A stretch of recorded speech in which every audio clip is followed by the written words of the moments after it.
Hi, my name is Stéphane Lavertu. I'm a faculty member here at the Glenn College of Public Affairs, and I'm here to talk to you about the Bachelor's of Science in Public Policy Analysis. Now, the Bachelor's of Science is much like our Bachelor's of Arts. You get an introduction to the field of public affairs. And so you learn how to engage your community and solve public problems. You learn about policy analysis and how to provide rational, systematic advice to policymakers. You learn about public management and leadership and how to bring people together, bring resources together to solve public problems. So you'll get an introduction to all those things. But the Bachelor's of Science has a slightly different emphasis than the Bachelor of Arts. And the emphasis is in policy analysis.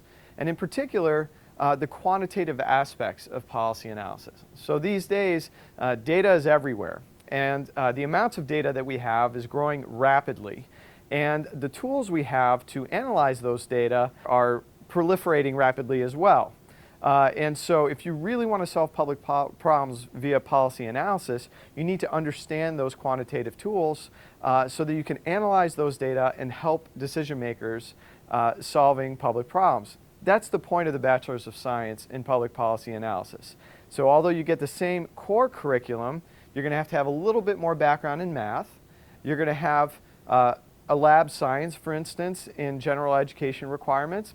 And in terms of the core curriculum, you're going to get more classes on policy analysis, more classes on program evaluation, estimating the impact of policies that have been implemented.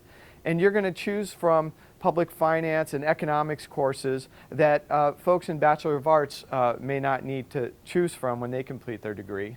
And finally, like the Bachelor's of Arts, you get to direct this degree towards whatever interests you have.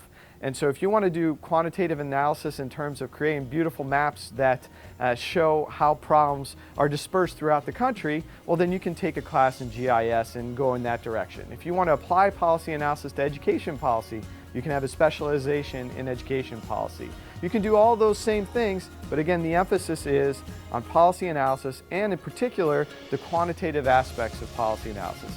But don't let that scare you. All of you are capable of doing this as well. It's just a matter of taste.